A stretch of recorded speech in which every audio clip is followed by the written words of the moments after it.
Hey, everybody. Tonight we begin a series of special reports called Conspiracy or Not.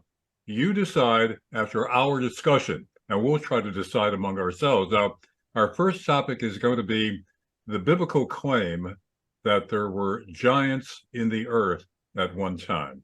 And with us is Rack at the bottom of the screen, who has been accused or suspected of wearing a tinfoil hat at times, but that's really unfair to him because he's really done a lot of research on the topics that we'll be talking about.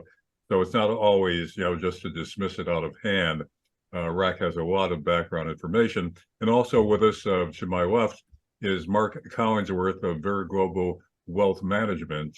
He's involved in finances and wealth management investments and keeps a sharp eye on trends financially that also influence geopolitics, things that affect us all, but also curious about a variety of things, including what might be a conspiracy and what might not. So, Rack, giants in the earth. Do you believe that? I believe there were giants at one time. Now I do, yes. And if you asked me a little while ago, I would have said, no, what are you crazy? Jack and a beanstalk? What are you, nuts? But when I started looking into it, is where I came across, or I'll tell you where I got a screen share. I'll share right now. Blank screen so far. Here we go. All right. So there's a book out by Stephen Quayle. Stephen Quayle is an all-around conspiracy theory type person, and he has a book out called Genesis 6 Giants. I've heard him he's on various radio shows and so forth. I've heard about him talk about this, and it was interesting. Mostly, I think he goes on Coast to Coast AM and talks. I haven't listened to them in a while, so I don't know if he still does. But anyway, so he wrote this book. Oh, and Mark, there's a photograph of some giant people. Anyway, so he wrote this book, and I started to look. I got to look into this, and this goes back to biblical stuff. This is King James version of Genesis 6, chapter 6. And let's go down to where they start talking about giants. I don't know how good you can see this, but there were giants in the earth in those days. And also after that, when the sons of God came into the daughters of men, they bare children to them, and the same became mighty men, which were of old, men of renown. And it goes on, well, basically what's happening here, the thought of it is that fallen angels, Satan and his minions, fell to earth, came down, got kicked down here, and even just they kind of wanted to get themselves wives and have children and so forth, because they saw that the daughters of men were comely and good looking. So I started to look into, like, okay, the Bible says it, Stephen Quayle saying it, what's going on here? And if you do a search on well, I'm beginning to not like Google because I'm thinking they're hiding some stuff. But if you do a search on a search engine for like giants or giant skeletons found, but you have to subtract out baseball and football. I don't know if you know how to do that, but if you put plus signs in front of a word, that means that word must be in the document that they return. If you put minus signs in front of a word, that means that word cannot be in the document that is returned. So I minus out baseball and football, as if you can see it up here. So you don't get like baseball and football giants type stuff. And then the word newspaper or newspapers is also key. And what this is a whole bunch of newspaper clippings, one at a time. Like here's one even with a drawing of either giant skeletons found or stuff like that. I mean, it's just pretty much all over the world. Rack, you mentioned before that the reports of giants in the earth, discoveries, unearthing them, and all that go back to the 1800s. But what's the proof that those reports were accurate? Nothing. The amount of them and the various natures where they come from. That's proof enough for me. I don't know, like, what you expect for proof. You want a gold stamp from God or something, but these come from different newspapers, different sources, different people, different times. That's where those newspaper articles come from. All right. Well, let me bring up a counter argument here in terms of a newspaper article that is an account of a very famous hoax involving the Cardiff giant. That was in Cardiff, New York, and it was unearthed in 1869, 10 feet tall, 3,000 pounds, purported to be a petrified giant, a petrified human giant. It attracted a lot of attention. Even P.T. Barnum tried to purchase it. When he couldn't, he created his own facsimile of it and also displayed it and charged people for it. Now, as it turns out, you can see a picture here where it's being unearthed, and this is what it looked like here. 10 feet tall, stone. Actually, the story was that it was petrified, so the minerals went into the body and made it stone-like. Anyway, there's a backstory. The giant was actually the creation of a New York tobacconist named George Hull. He was deeply attracted to science, and especially in the theory of evolution proposed by Charles Darwin. Hull, an atheist, got into an argument with the Reverend Turk and his supporters at a Methodist revival meeting about Genesis 4, which you've mentioned, talking about giants in the earth, which states that there were giants who lived on the earth. Being the minority party, he lost the argument, angered by his defeat and the credulity of people. Hull wanted to prove how easily he could fool people with a fake giant. Now, the idea of a petrified man didn't even originate with Hull. During 1858, years before, the newspaper Alta California had published a fake letter claiming that a prospector had been petrified when he had drunk a liquid with a geode, within a geode, that's a stone. Some other newspapers also had published stories of supposedly petrified people. So, back in the 1800s, there were a number of hoaxes of that nature, a number of newspapers reporting on this as fact. So again, I state my case. Are we talking about fact or fiction? All right, so when I go here, let's talk about right now, just so you can, I'm going to give you an example. When I go to YouTube right now, right today, if I want to look up Alex Jones, what I'm going to find is a whole bunch of Alex Jones videos that are destroying him, making fun of him, saying how bad he is, and etc. Now, that's the way it is now. And you can't find any of Alex Jones's videos on YouTube because he was banned. They got rid of him. That's, you know what that is? That's information control. We don't like his information. We're getting rid of it. Boom. And now we're going to put up our own, and it's all bad about Alex Jones. Yeah, it didn't used to be that way with YouTube. Rick, I agree with that. I agree that they suppress counter arguments, and that's not right either. But again, the main argument here is how do you prove, and what is the proof? Don't, Larry. Larry, you don't prove it. All I can do is present evidence, and it's either a preponderance convinces you or your normalcy bias stops you. What's the preponderance of evidence that there were giants in the earth? My research that I've looked into. Well, all of that. The thing with Alex Jones there, I mean, he went to court, got what? He lost what? $100 million lawsuit in a court of law.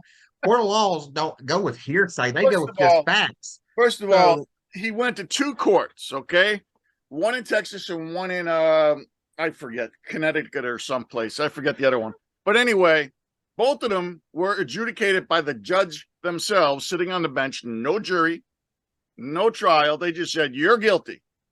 Now, the ones that you saw maybe on TV or on YouTube were to decide how much money he had to pay. And the judges instructed him and his lawyers that he cannot say that he's innocent. He cannot say he doesn't have a lot of money. He cannot say X, Y, and Z. And also, they wanted to sue him for $2.75 trillion. $2.75 trillion is just about the GDP of France. Trillion. Okay? Trillion or billion? Yes, T with a T, not billion, trillion, 2.75 trillion. Put it in a search engine, bring it up, right, because I'm running out of space of. Obviously, that's a ridiculous judgment, and I'm not saying whether Alex Jones was right or wrong. Courts don't always make the right decision, nor do juries. But that again is beside the point that we're. It's exactly the point. It's My not. point is if they're controlling information today, they're going to do it in the past. I'm not saying information is not being controlled. What I'm asking is, what information do you have that you could prove is credible? I'm showing you more, but you want me to answer what you just presented. So I'm answering what you presented. My overall theory is that evil persists in this world for thousands of years, and there are groups that are working towards evil, trying to squash anything that deals with God. This is where a lot of things have changed for me when I looked at this giant thing. I'm thinking, if they're squashing this giant thing, what else are they squashing? Well, actually, you think the giants in the earth are actually what, fallen angels? No, offspring of fallen angels. All right. So, I Do they mean, have any powers? you have, Supposedly they're very psychic, and if you're near them, you can't think. And there was supposedly a recent fight with the Kandahar giant from the United States military, looking for a lost troop of theirs over in like Iraq, Iran, or someplace. And they went to a cave and they saw bones and skeletons, and then this big, huge giant comes out like, I don't know, 15, 20 feet tall, and red hair, carrying a big spear. Supposedly spears one of the soldiers, kills him, etc. So this is actually current stuff. Soldier who was always armed with high-powered assault And weapons. they shot and shot and shot, and the giant did not go down because of his size. well, I find that kind We're of. talking about a 2-2-3 round. Even though it moves fast, it's very, very small. Well, look, It carries a hell of a wallop too. Sure, it does. I'm not saying it doesn't, but a hell of a wallet for a person, yes. But for a 20-foot tall giant, I don't know. look, this brings Okay. to mind the debate over the abominable snowman. Does it exist or doesn't? Now, even Jane Goodall, an expert on primates, said a few years ago that it's a possibility that such a primate does exist and has gone undetected all these years. Now, she opens that up as a possibility, but she doesn't say definitely it exists. This is what I'm saying. This is Oh, Larry, you're trying to pin me down to this 100 or 0. I don't do 100 and 0. I do 99 to 1. well, it's either yes or no. It's either true or Not for me. It isn't. There's I no- can have varying degrees of believing into something. well, you either believe it or you don't believe it, but you can open the possibility. This is what I'm saying. I'm open to the possibility that there were giants in the earth, but I'm saying, What are you arguing about? what's that? Then why are you arguing? I'm arguing about what should be accepted as proof. I mean, you're ready to I'm not say, telling you that the Cardiff Giant wasn't a fake. Okay, it was a fake. Maybe there was a couple other fakes, but I don't believe every single one of those newspapers digging up skeletons from the early 1800s, mid 1800s. I can't believe it's all fake. Mark. But even then, I mean, on those, I mean, a while ago you showed me there's a picture of a giant from those early 1800s. It was a drawing. So someone draws something on a piece of paper and publishes in a newspaper. I mean, I guess that makes Santa Claus at Easter when they draw the Easter bunny on those newspapers. The Easter bunny exists as well, right? Like I said, you guys are arguing for your normalcy bias. There's an embarrassment factor, Well, there's a credibility factor that Larry and Newsman is trying to hold on to, and you're doing well to distance yourself from weird I things. want tangible facts. I want a tangible fact. I don't want to. I want to be able to feel it, touch it, smell it. Well, look, maybe I should take over the broadcast a bit and start showing screens, because you want tangible facts. I'm willing to give them to you. Well, all You're gonna going to show me a drawing.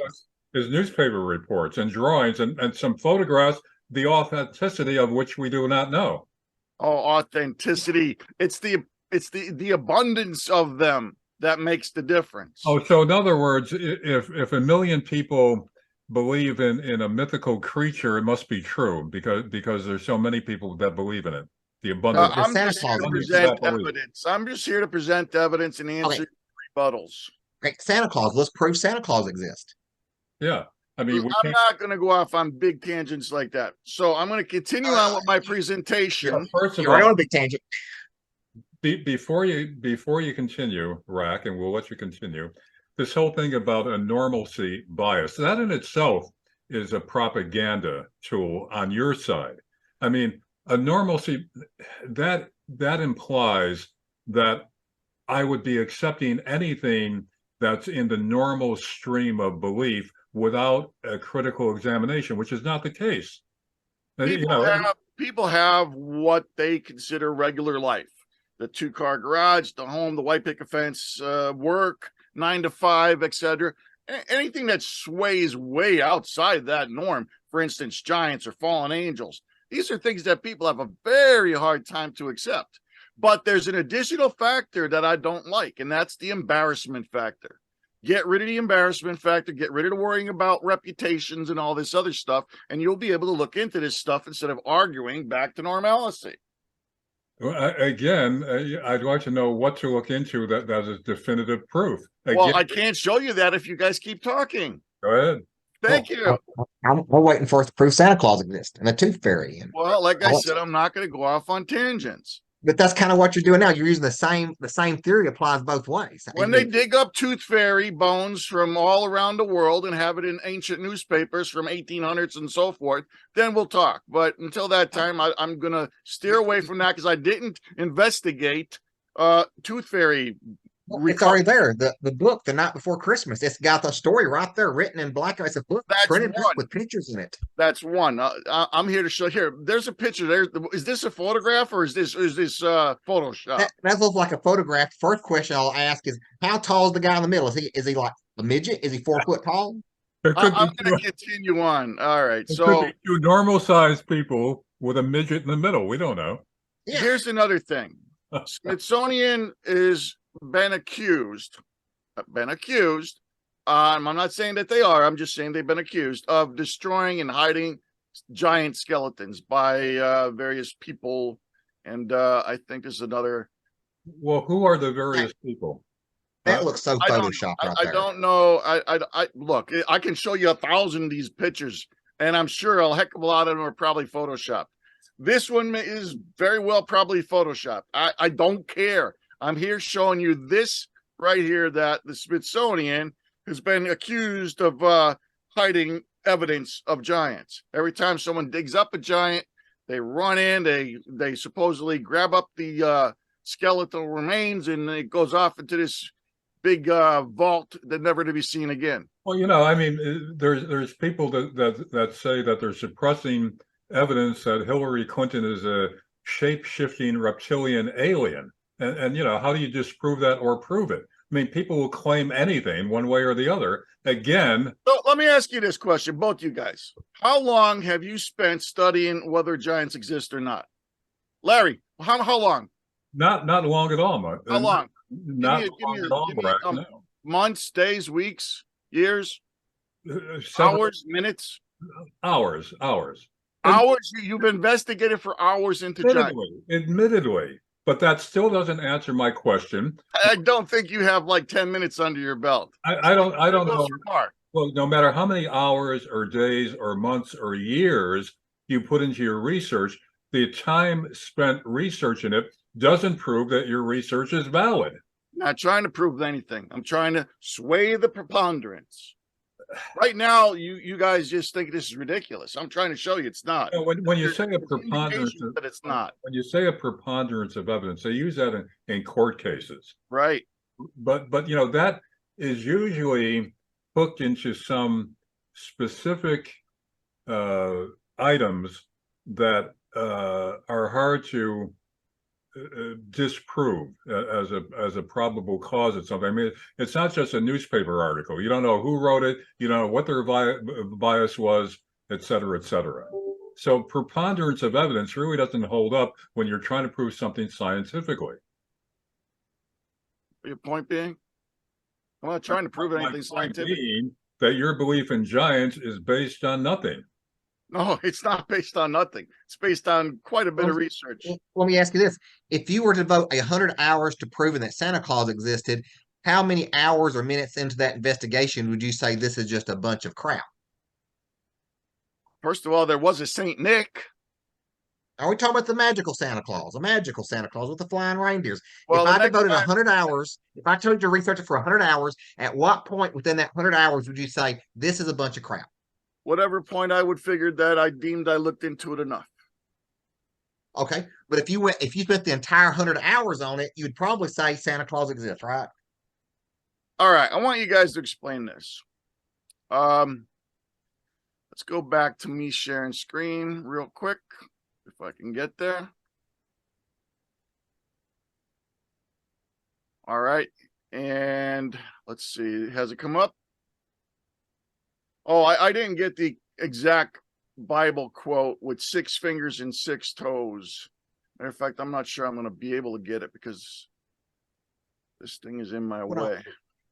I would also ask the question, are you using the King James Version? You know, King James was famous for basically rewriting the Bible his way to get his ideas through the population. There's ancient texts that you can compare King James versions to. Which is to I'll use a perfect example. Lucifer, which is mentioned in the King James Bible, right? Yeah, what about it? Okay, Lucifer is a Latin word. How did a Latin word end up in a Hebrew text? I don't know. I didn't research. That's a question should I ask. Why is a Latin word in a Hebrew text? Good. We'll examine that at some point in time. Right now, I'm examining that there's a Bible verse at whatever Bible you want to look at, because see these are various Bibles. So I can scroll down. You can pick one, Darby or whatever, and 6 fingers, 6 toes. I don't even know half these Bibles, but these are all various Bibles. Young's literal translation. Let's go to that one. It's probably way at the end. Yep, lungs, and the battle is again in Gath, and then there is a man of stature, and his fingers and his hands are 6, and the toes or feet are 6, blah, blah, blah. So, I mean, here is all pretty much the Bibles that you can get, and all of them are saying 6 fingers and 6 toes. So your argument is now shot to heck. So let's move on. How is it shot to heck? Yeah, because he said King James is going to pick his own words and stuff. I'm showing you that every single Bible on here says 6 fingers and 6 toes. All right, but again, how is my argument that you can't prove it shot to hell? I mean, again, you're going by an ancient text. Hold on. His contention was that the King James Version is inaccurate when it says 6 fingers and 6 toes. That was the contention. So I'm showing him that there's other Bibles that say 6 fingers and 6 toes. That doesn't prove that it's. That doesn't prove anything. I'm not saying that it proves whether or not 6 fingers and 6 toes existed. I'm just saying more than King James is in here showing 6 fingers and 6 toes. Show me the original Hebrew text. Because again, I like to know why the word Lucifer is in a Hebrew text. I'm not looking for the original Hebrew text. I'm showing you all these Bibles that say 6 fingers and 6 toes. Stuff that's pulled from the original Hebrew text. So are you saying these that were not pulled from the Hebrew text? They whatever the original text was, they all had to have been pulled from that. And just again, we're back to the night before Christmas. It talks about Santa Claus, so Santa Claus had to exist. You're referencing a book that has it written in it. There's a rock out in Utah or Arizona or someplace like that. It's called Newspaper Rock. And it's from, Indians or whatever indigenous people lived at the time in that area. And they have drawings of, who knows, what are these things? Giants? I don't know. But when you count the toes that they present on a lot of this rock, not all of it, but a lot of it, or something, at least a good couple. You count them 1, 2, 3, 4, 5, 6. All right. There is a theory that says the reason. Let me stop sharing for a moment. I'm going back to it pretty soon, but I don't want to keep us small while I'm talking. There's a theory that goes along that says that when people out in the West, before fighting with the Indians or whatever, they saw the Indians and the Indians said, how? And they would raise their hands. The reason they raise their hands is to show that they have 5 fingers, because they're not the bad guys. There are Indians that supposedly were fighting against giants out in the West. I forget the name of the cave, but these giants went in the cave as a retreat, and the Indians put fire at the mouth of the cave, burned them up, and of course skeletons were found again, some with red hair, which seems to be notable about these giants. They seem to have red hair. But what I'm showing on that last picture I just showed was that we're going from ancient Hebrew to now over in America, at least 12 to 1500 years ago, and they're drawing 6 toes on rocks. And what that basically was a warning to people that these things are in this area. But how things get blown out of proportion is a perfect example. The lost city of Troy. They found that in the 1930s. You know, Troy's supposed to have these, was a gigantic city with these giant tall walls on it. And when they actually found the city, it was like a half an acre, and there was no evidence of these great walls even existed, but it was the lost city of Troy. I don't know nothing about that. I'm talking How much about of your stuff has been just blown up or over exaggerated through the course of time? I don't know. You see this picture on the screen? Is this Photoshop or what is this? Who I knows? don't know. I mean, someone could have carved that. I mean, Yeah. I mean, there's a dozen reasons on how that could have occurred. I mean, that could be a natural phenomenon. They carved this one too. Again, I know people have taken Bigfoot imprints and made Bigfoot impressions in the ground to say, hey, we found a Bigfoot impression. What I'm trying to tell you is that footprints have been found in stone. You know how things go. That even dinosaurs, they walk through the sand, time goes by, and now they're stone. I've never seen a dinosaur footprint upright though. Well, maybe what are you talking about? You mean in your particular area and you're Well, no, I've never seen pictures. They've always been flat because dinosaurs walked. Did this giant lay on his back and push his foot well, into you the know mud that wall? mountains and hills sometimes curl up, right? I've seen this on highways. If I pull up strata of mountains, I'm sure I can show you some that have curved. I'm sure you can. I'm sure you can probably find me some Well, then dinosaur there's your imprints answer. that are also upright as well. There is your answer.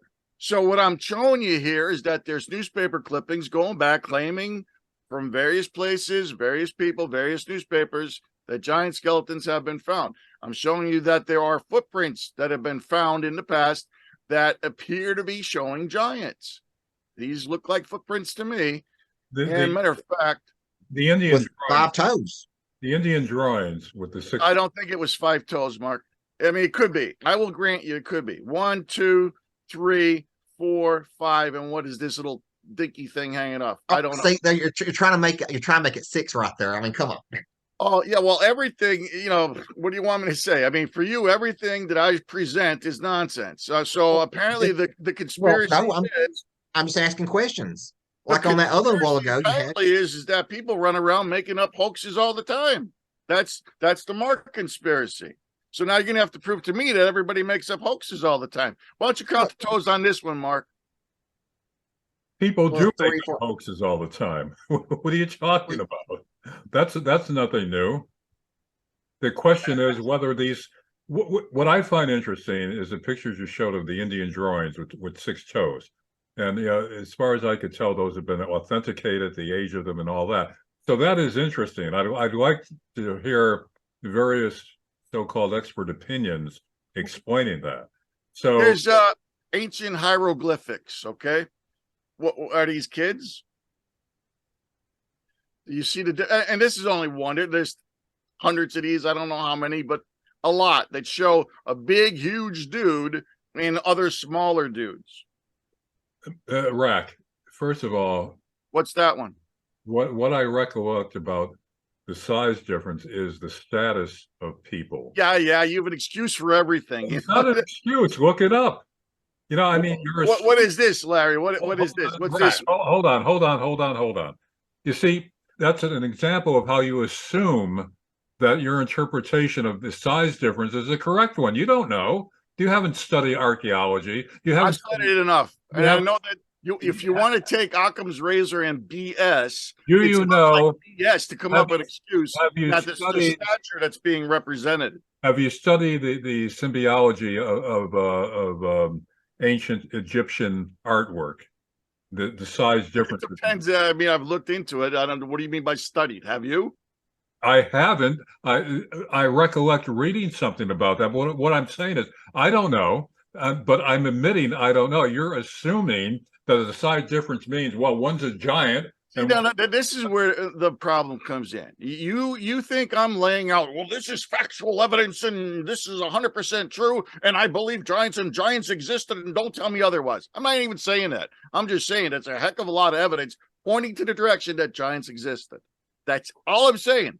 You have this misunderstanding that I want 100% or zero. I never go 100% or zero. I go 1 or 99. My needle is pegging towards 99 on these giants. Apparently yours is down towards 1 or 0 or whatever. But I'm not trying to prove something here. I'm not going to prove anything. I'm going to just show you that this is odd, this is odd, this is odd, this is odd, this is odd. Start looking into it. yeah, okay. Or I could understand that, but what you're doing, and what I'm trying to point out, the flaws in your logic is that your so-called preponderance of evidence, you make a lot of assumptions about what you're looking at. And rather than saying maybe yes, maybe no, you're saying, you know, it looks much more likely that this is proof than not. And you can't say that. This may all be true. I'm not saying it's not. I'm just saying you have to analyze things very carefully. When, like Carl Sagan said, extraordinary things require extraordinary proof. And absence of evidence does not prove evidence of absence. I agree. But There you go. can't prove it either way. I'm just showing you the oddities that are involved in the world that we live in. Now, here, I showed you this. What's this? What's that thing? A drawing, a sculpture type thing, right? Could be nonsense, right? or it could No. be something that, you know, the guy that was carving that was high on some kind of, you know, hallucinogen. What And about carve the that. skulls that they found in Paracas, Peru? All right. Now, some cultures did have head elongation by wrapping the skulls of babies. Yes, I we think talked that's pretty about well this established. after we talked Now, yesterday. these other skulls you say don't fall into that category, but what's the proof of that? Well, in the human skull, there's something called sutures. Sutures are the little cracks that every human being has in their skull. And one is called a sagittal suture.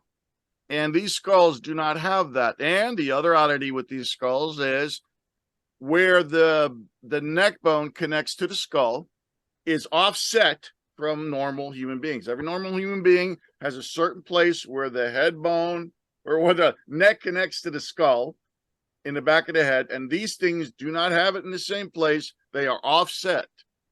Well, just a quick observation here. If you go back to the previous picture there, That one? no, the one with actual skulls. Yeah, good. How do you know that? Because you do see those sutures there, like in that one right there, the big one to the right. You do see a suture. How do you know that once they did the binding and pressed the skull together, it shifted the location of where those sutures should be at? That's I very don't, but feasible. I'm showing you pretty weird stuff here. And all I'm hearing from both of you guys is, oh, what about this? And what about that? I mean, you're making up stuff as you go along. Well, I think that's the key thing. You should ask questions until the question Ask gets all an you answer want. that's satisfactory. Ask Well, all you right, want. but I'm you're just not giving me showing you that satisfactory there are answers. very strange things in this world. Very strange things in the world that indicate towards giants being true. No, for So are these giants? Are they? They could be regular people. I don't know. I have no idea. You tell me what they are. I don't know what they are. I'd like to see the DNA test. The DNA, I believe, came back that there is oddities with the DNA that they show. I think some human DNA from the Hindu Kush mountains, not the Hindu Kush.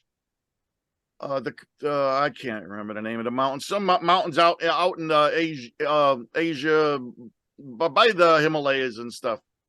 So how they got from there to Peru, I don't know either. all right, Rack, let me point out something again to reinforce what I'm trying to explain to you about accepting things too readily. You said the DNA came back and showed.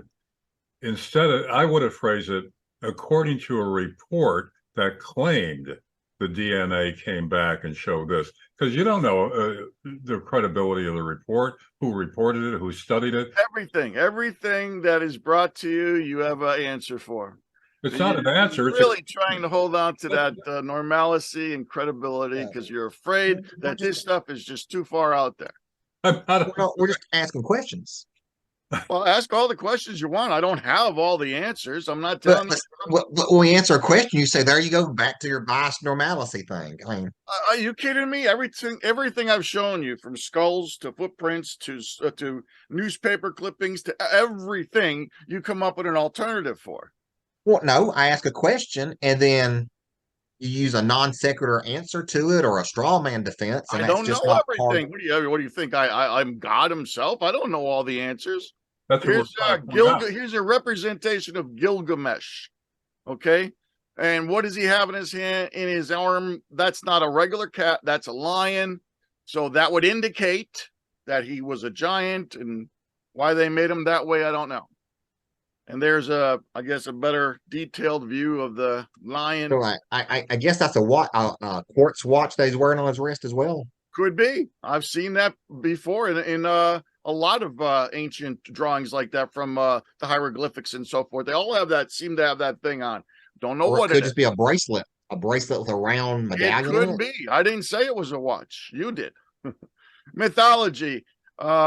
I don't see anything in the word mythology. You brought up mythology. See, people use the word mythology as if it's equatable to falsehood or nonsense or BS.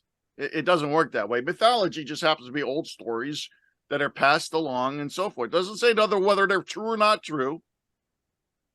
No, mythology indicates that it's not real. Now, whether that's legitimate or not is another question, because as you say, that's a good point. Because the story is ancient doesn't mean it's not true, but we in modern times we assume it's a myth. Maybe it's not. Again, I'm open-minded about this. You say I'm One of the arguments that you brought up from yesterday was that, well, how do you know? Like, we have basketball players 7.5, 8 feet tall and so forth. Well, the picture that I have behind me as a backdrop is this one, but I'm going to say supposedly this is present day man 6 foot tall. The next one is a 15 foot from Turkey in the 1950s. And I don't know if you can see here. Maybe I can. Those are drawings. I don't care. That's not an actual skeleton. It's a drawing. Did you see the courtroom drama with Trump just in the newspaper today? Did they have photographs? No, they had drawings. They had drawings. Oh, well, maybe it's not true then. None of this is true. It's a myth. Well, oh my God, Mark, you're gonna have to prove to me that Trump's actually going to court. Well, that's no, you're telling me drawings. That's probably somebody hoaxing it. Again, that's a straw man defense. It's not. It's exactly what you're doing. Now look at when I'm going to finish this. You can rebut. You're comparing apples to rocks. Okay, whatever. So 15 foot, all the way up to 36 feet. This one, and they say at the bottom, supposedly, where they come from. 650 BC Carthaginians, 1613 AD France, and where they dug it up at. So now, is it all? It's all mystery. It's all fake. Everybody's out hoaxing everything everywhere. Trump's courtroom drama is all a hoax because it's only drawings. Well, I mean, you're among those who believe that a lot of the of what we see on TV and photographs and all that is all manufactured anyway. It's all virtual reality. So I'm saying that you're actually reinforcing that argument. On the back of the dollar bill, there is a phrase, Novus Ordo Seclorum, new order, and then they're going to say of the ages. That's nonsense. Seclorum equals more or less secular. Secular as opposed to ecclesiastic. Ecclesiastic kind of means of the church. Secular means of the world, worldly, new world order. Now, why did they say secular? Because there's other people that supposedly talk about this new world order that they want to do away with God. They want to remove God from society. They want to become their own gods, as certain people saying these days now that they're going to become gods with the help of AI and all this stuff. They're saying it now. However, wait a minute. Wait. What? So this secularism, which people have stated that they want to remove God from society, that would be the answer to why these skeletons aren't around, because they are removing the evidence that you keep asking for, because they have an agenda that they want to remove God from society. Well, some of these giant skeletons were dug up long ago before that became so politicized, trying to remove God to bring in a new world order. I mean, And I'm saying this stuff goes back thousands of years for those that can take it that far back. look, you were saying before about how I fear anything that's too far out. Quite the contrary. Since I was a kid, I've studied UFOs and the reports. Now, I could say definitively that if the reports that they've compiled through the government, it's actual in government print, are accurate in terms of maneuvers of these UFOs, going thousands of miles an hour, coming to a sudden stop, veering off in another direction. If those reports are accurate, and reportedly they were seen visually by trained people, policemen, pilots, and also on radar simultaneously. So if those reports are accurate, we're looking at something beyond the physics that is at least publicly disclosed. There's something else going on there. So the possibility or probability that UFOs exist, I think, is strong. But yeah, but it doesn't tell you what UFOs are. What are they, Larry? But let me finish. What I'm saying is, contrary to your assumption that I'm not willing to accept anything that's far out, UFOs are pretty far out, and I think there's mounting evidence that they can't explain a lot of the sightings. And that's what I'm saying here. There's mounting evidence when you look into it that it appears that giants existed, and there also appears to be a cover-up of that fact. All right, but the difference is, I could show you the government reports, and I'm saying I'm qualifying those. I'm saying if these reports are accurate, then you would have to conclude that these Larry, I could ask you that these objects are propelled by a physics that either we don't know about or they haven't disclosed publicly. I can ask you right now to prove to me that an ostrich exists. Go ahead, prove to me an ostrich exists. You're going to show me pictures. I'm going to tell you that they're photoshopped. You're going to show me what? News bulletins that they exist? I'm going to say that they were fake. Well, I mean, I've seen ostriches in zoos, unless they're automatons. what haven't you seen in zoos? I've seen ostriches in zoos. What haven't you seen? Have you seen emus? Crocodiles, caimans. Let's talk about the griffin. Giraffes? Well, what haven't you seen, Larry? Because then I'm going to take it to that argument. Well, what the griffin? We know what the griffin is, right? It's the lion that has the wings on it. Yeah. It was used to guard treasure. So does a griffin really exist? I haven't looked into it. Why not? Why haven't you looked into it? It wasn't interested. But if you were interested, you'd be arguing right now that griffins exist. No, I wouldn't be arguing that. If I looked into it and I found indications that it existed, then I would be arguing it. Okay, I'd be arguing those indications. A lot of your belief is based on your literal belief in the Bible. Like even Adam. No. See, you're proceeding from a false assumption. I never said I literally believe in the Bible, but it appears that the Bible is accurate. Don't forget, they found Sodom and Gomorrah. They found the sulfur. They did. They found the burning roofs. When did they find Sodom and Gomorrah? Say what? When did they find Sodom and Gomorrah? Go look it up. You bring up the news article. Sodom and Gomorrah found sulfur, found on the ground, burnt roofs. You look it up. I've seen the reports on that. It's still somewhat in debate, but yeah, there's evidence that Sodom and Gomorrah actually existed. There have been reports. Revelations, they say about the Euphrates River drying up. In the current news now these days, the Euphrates River has dried up. Has it dried up before? I don't know. I believe it has. I believe it wanes and goes up and down. So it dries up periodically. So that doesn't point to revelations coming to pass right now. I never said that, did I? Well, you were suggesting that, were you not? Yes, I'm suggesting. I'm moving the needle. I'm not saying it's 100%. All right. Well, getting back to your literal interpretation of the Bible, you believe. I did. You just stated again a literal interpretation. Right. Well, tell me, Adam and Eve, they were the first humans on Earth. Is that correct?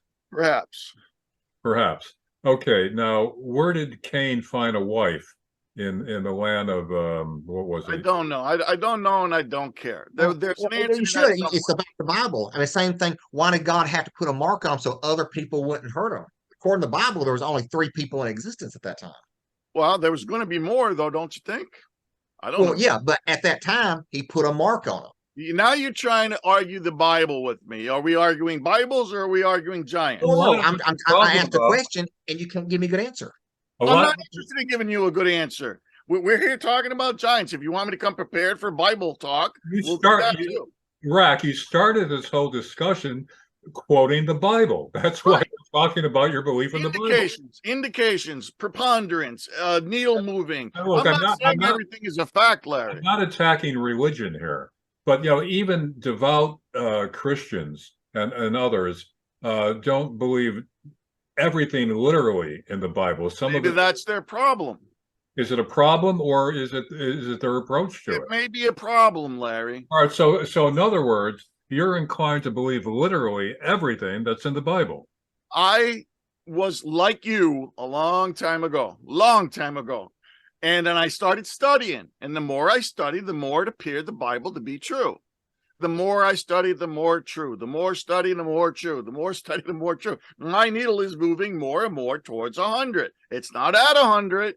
I wish it was, because I would like to know that there's an afterlife, that there's something after this world. That would be interesting, but I don't know.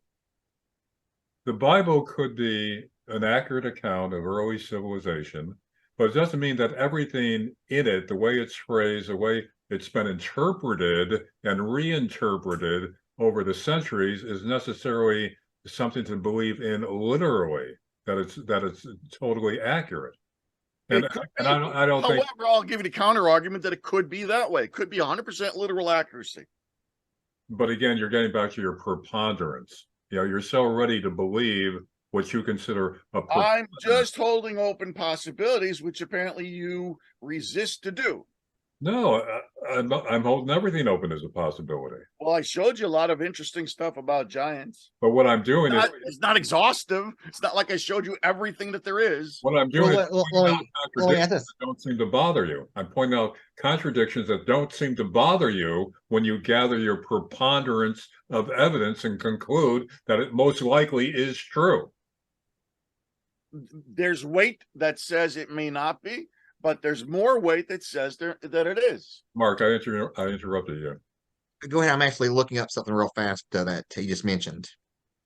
Go ahead, Larry, while I look this up. I mean, all this stuff is fascinating, and I'm keeping an open mind, but I'm not just ready to accept something that somebody. I'm not trying to convince you to accept it. I'm just trying to show you interesting things for you to take into consideration. Yeah, I mean, there's so much that we don't know, so much that science discovers or things that are rediscovered.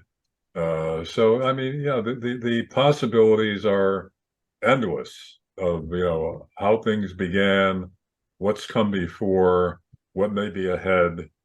I mean, You have an interest in, say, aliens from elsewhere, right? yeah, Why can't you consider them to be fallen angels?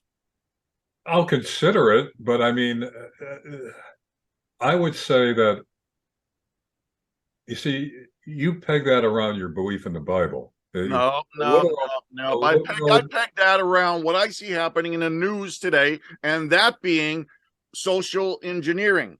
So when you see Flash Gordon and when you see Star Trek and Star Wars and stuff, how do I know that's not programming to get you to think about aliens out there instead of fallen angels? Okay, now what makes you think? Go ahead, Mark. I was going to say, go back to your Bible there and pull up Genesis 7:2. All right. Okay, so how many animals did Noah bring onto the ark? Take with you 7 pairs of every kind of clean Why animal. don't you answer the question before you read it? Last night we discussed 2, but right there that verse says 7. So which is it? Is it 2 or 7? I don't know. I didn't research this. Well, seriously, you've read the Bible, you studied the Bible. Surely you can make an argument on something about why did it say 7. The argument is in the meaning behind what they're saying. Every kind doesn't mean every animal. It Every says seven pairs. a That's kind of 14. animal. In other words, a dog is a kind of animal. A wolf is the same kind of But animal. we're not discussing every kind, but seven Not. pairs right there. Just we're constantly like those two words, seven pairs, What seven about it? pairs. Well, If I go further or back and forth around this, there are indications that this might be like genetics type stuff, not the animals themselves, but either sperm and ova or who knows what. But I don't want to search that today. But if you want to talk about it sometime in the future, I'll do the that's a research. good point. I'll also ask the question: how many trees were in the Garden of Eden that they were forbidden to eat from? The tree of knowledge of good and evil, and I don't know of any other right off the top of my head. The tree of life. There was actually two trees, but Well, yeah, they didn't want them after they fell. They didn't want them to eat out of the tree of life why not? because then evil would be everlasting. Isn't it already everlasting already? No, evil is supposed to be eradicated after. I don't know. I'm not an expert at the Bible, but supposedly this world will end. Satan will have his judgment. Satan will get his head crushed. He's the only creature that's going to be popped out of existence, but so will all evil.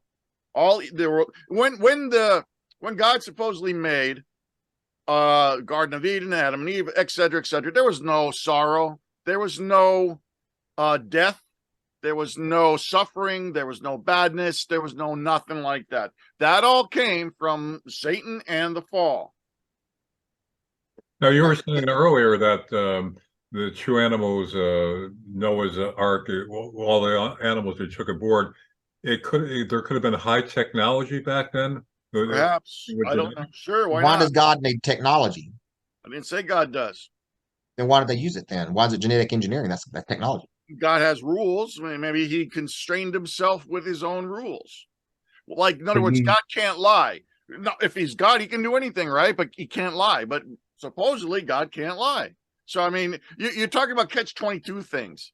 So where they come up, where they get the test tubes and the petri dishes to store the genetics in? Can God make a rock so heavy that he can't pick up? I mean, if he's God, he should be able to make a rock so heavy he can't pick up. I mean, I don't know what that even means. What it means is it goes back. I skipped your petri dish thing, and I'm going back to what you were saying before.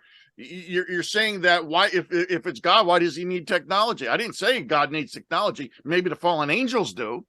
Maybe the fallen angels need a body to be in this realm, this So the fallen angels then ordered Noah to take the 7 animals onto the ark then. I didn't say that.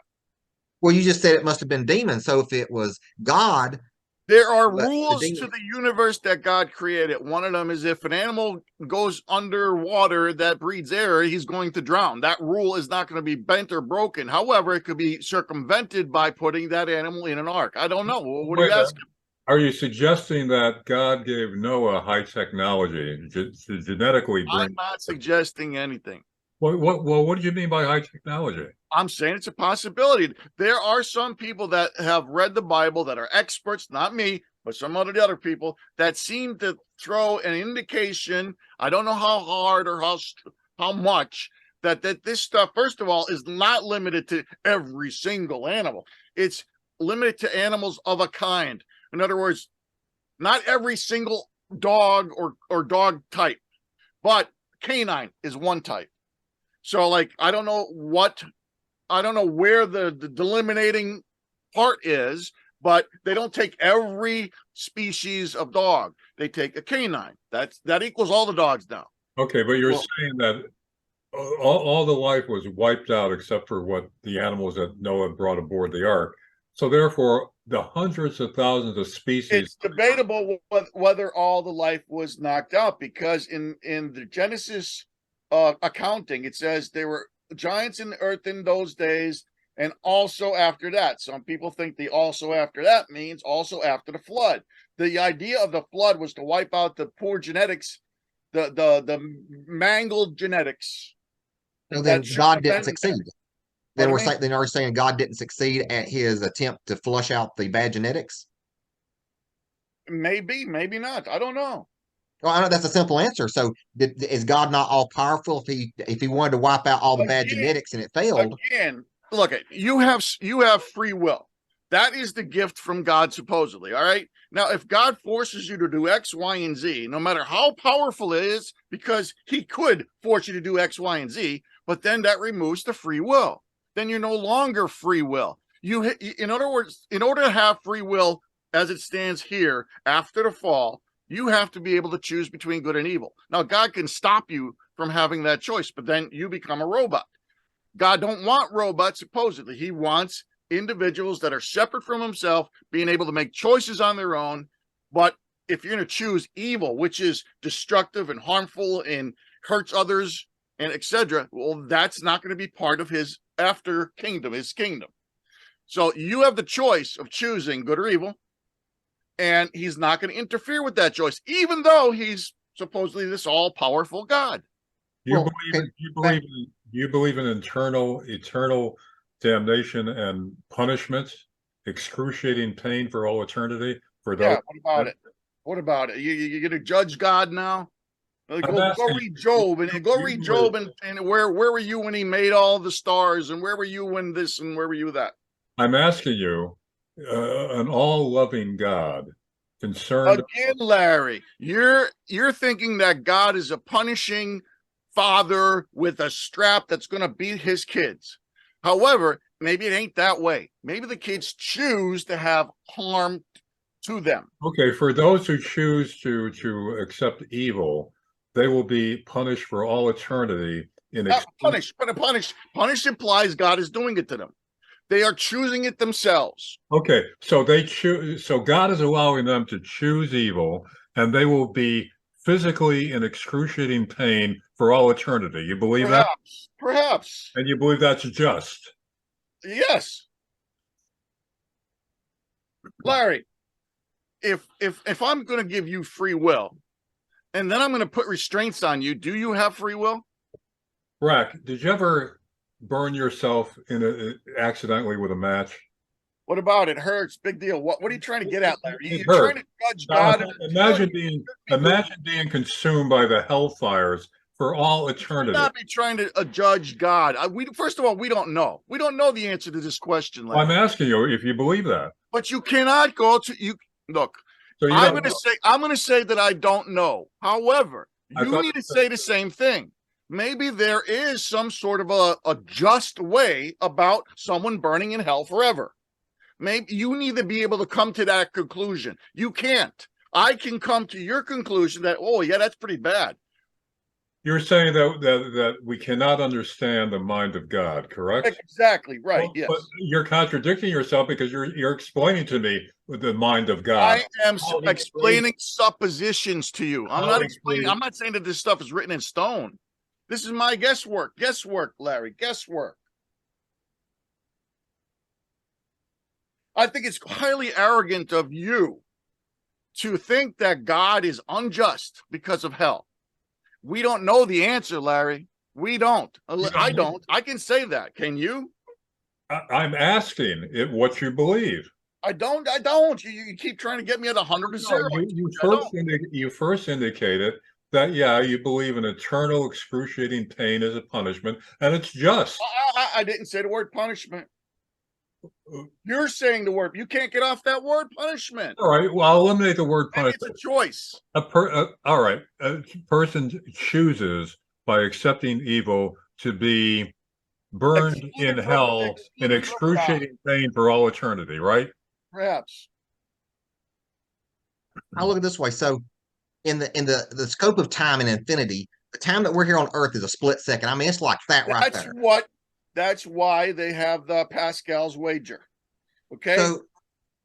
So in that snap of a finger, if I make a mistake, I'm doomed. There's no way to fix that. I'm locked into a mistake, and I'm going to be punished for infinity because in that snap of a finger, I just happened to make a bad choice. Is that really fair? How old are you, Mark? I'm 52.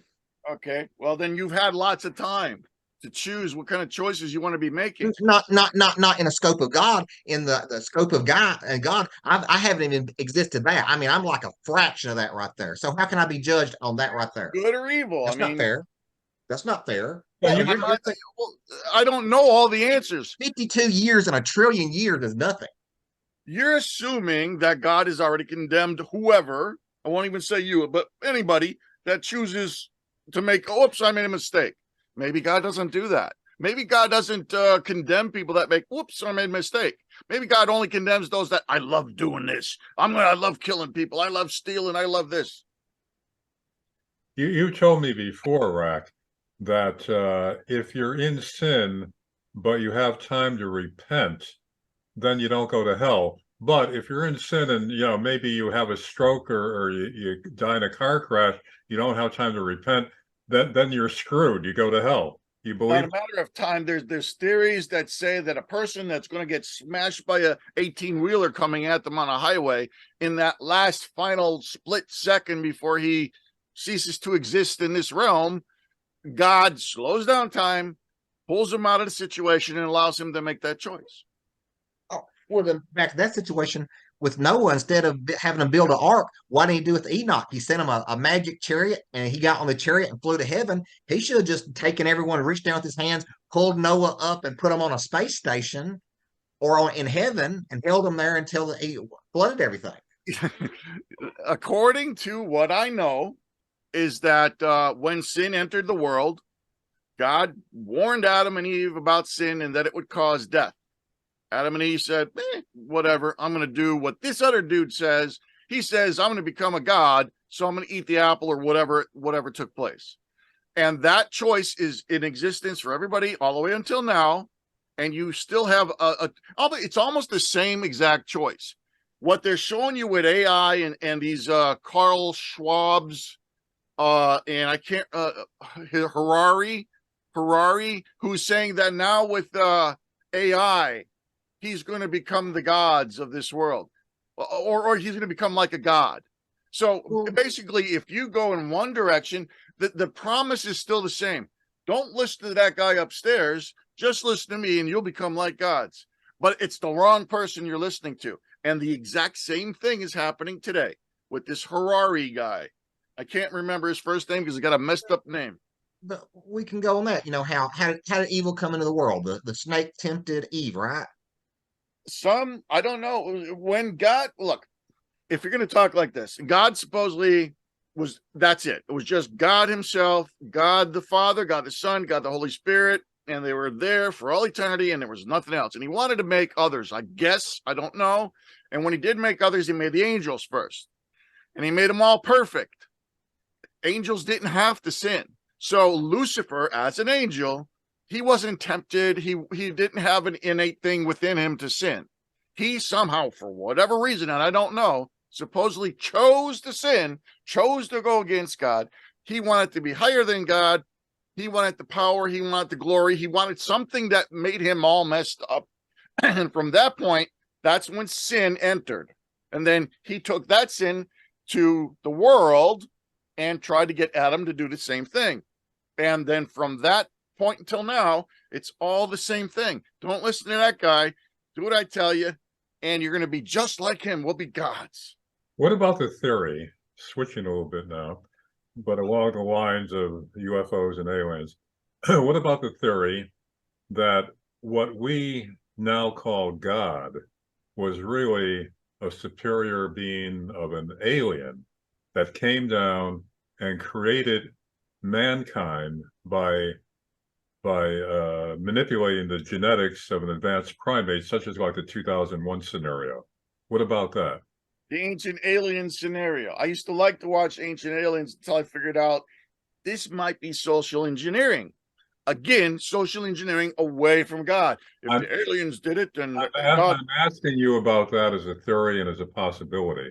Take a look at the universe around you, Larry. You are an amateur astronomer. You know the immensity of the universe. You know about the Hubble Deep Field and all this other stuff and galaxies and it. God made all of this. I mean, the immensity of it is way beyond some critter floating around within the universe that was supposedly created by him. That doesn't contradict what I'm saying. I'm not saying that there isn't an overall God. But what I'm saying is, within the universe, could it have been an alien that came to Earth, observed the situation? This goes back to say. Don't forget that since you're big on the Bible, the biblical line, and God who we call God, what we call God, God created man in his own image and likeness. Doesn't that sound like an alien creating a human in his own image and likeness? Yeah, it sounds that way, Larry, and that's why I'm sure they're pushing that narrative. Just to take you away from the God is the all-powerful, all-knowing, all whatever This being. doesn't mean that there isn't a God above an alien that created mankind. God So created, again, then I'm going to switch to evolution. you could believe that No, wait, God, Larry, I hold know on, where hold you're on, going, and hold so on, does hold everybody else. on. You could believe that God is the overall creator. Oh, Larry, you're going to take the next 5 minutes to explain something I already know what you're asking me, and I'm going to Well, answer let you. me finish. Will you let me finish? God is the overall creator that kicked off everything, began everything. But within that universe, other creatures evolved. He created other creatures, and some of them were superior to the creatures on Earth.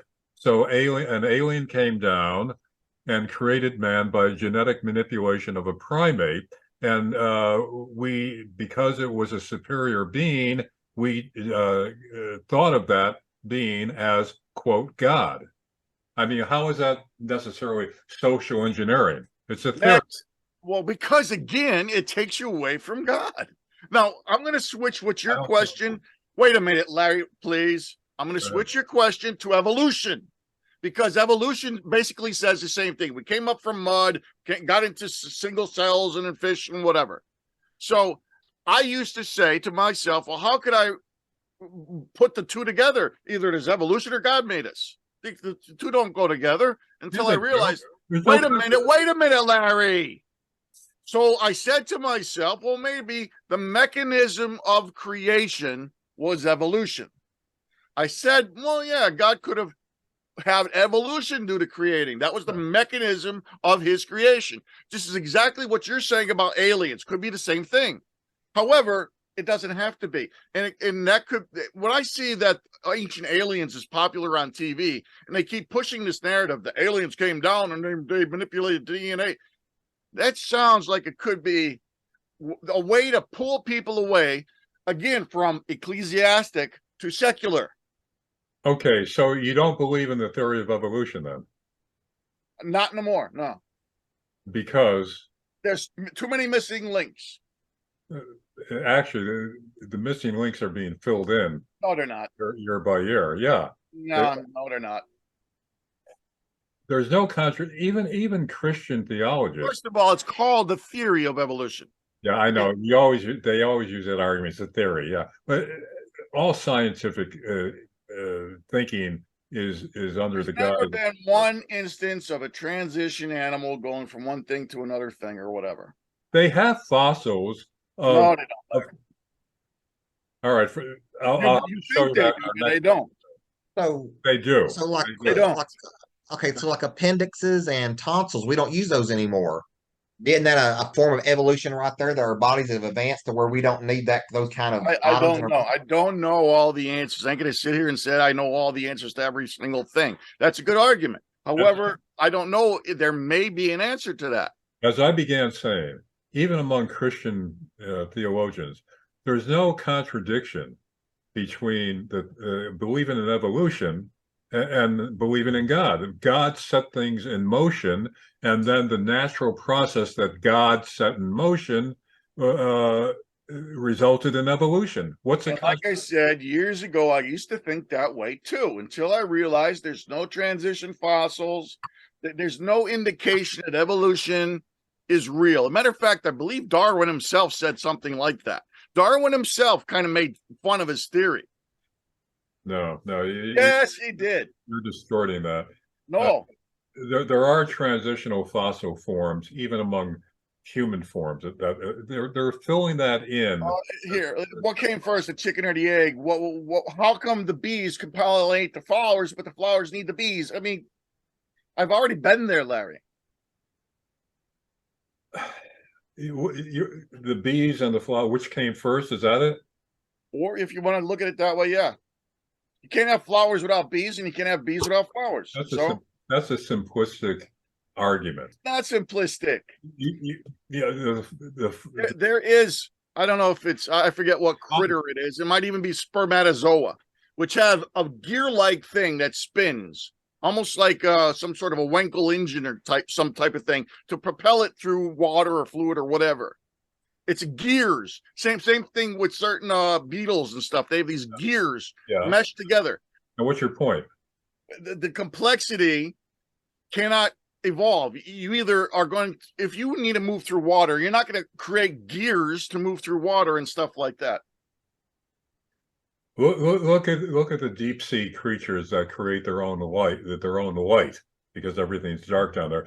Nature is amazing. What the designs that nature creates. And what prevents you from saying that God is amazing that he could not put lights on critters in the deep ocean? He could, but what I'm saying is, what is the That's it. We agree right there. We agree.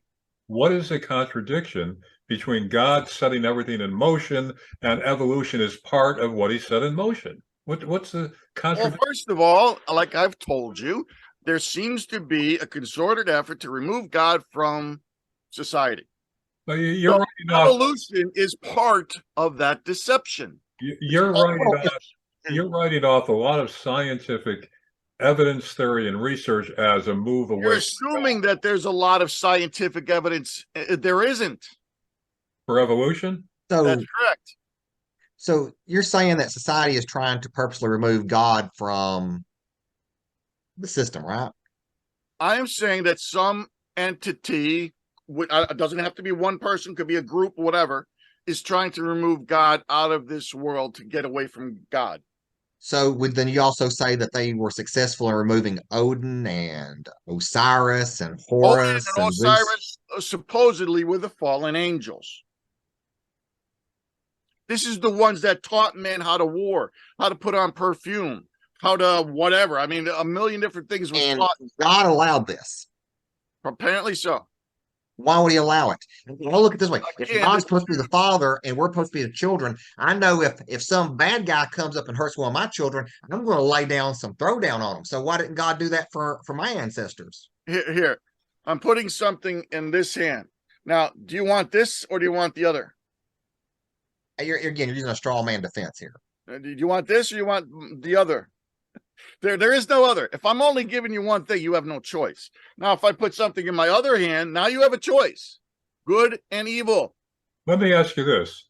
If you're a father creating a child, let's say you're creating two kids, and you'd be willing, because of free will, to bring into the world one kid who accepts good and the other kid who turns bad and is punished for all eternity in excruciating pain. As a father, that wouldn't bother you, right? You use the word punish. You just can't lose that word, can you, Larry? It is a punishing result of them accepting evil. Why are you afraid of that word punish?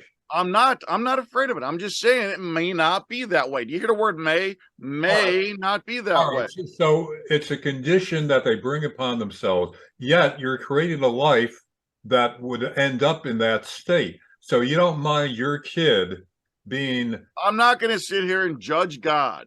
I'm going to say that I'm a little critter that's only been around a teeny bit of the universe and of other dimensions, etc. But you're already judging God. You're telling us how he thinks by saying free will. He created free will because I'm giving you because he didn't want robots. So you're already telling us how God works.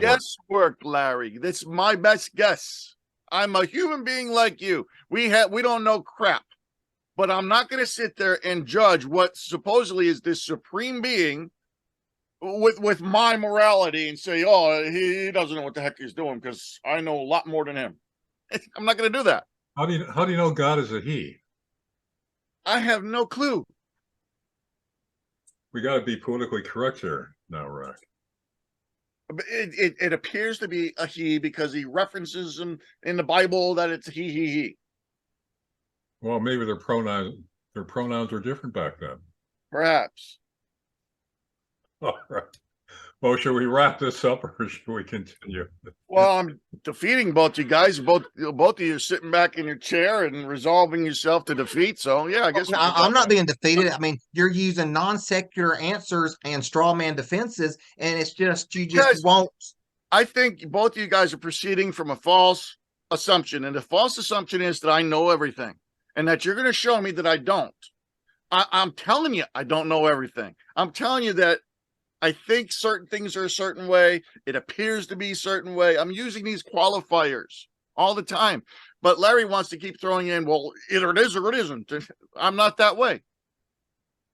But the way you're talking and phrasing things, you keep talking about the preponderance of evidence. So, you're pretty sure that it's the way you're telling us it is. Yeah, so what? I'm saying you should be much more open-minded. The jury Don't is have to be. I've been there, and I researched through that. okay. That's good for this session, and we'll be doing more on conspiracy or not in the weeks ahead. So I hope you enjoy this conversation, or at least were enlightened by it, or maybe amused by it, or at least it was some food for thought. So hopefully our audience got something to take away that's valuable here. Thanks for joining us. See you again. See ya.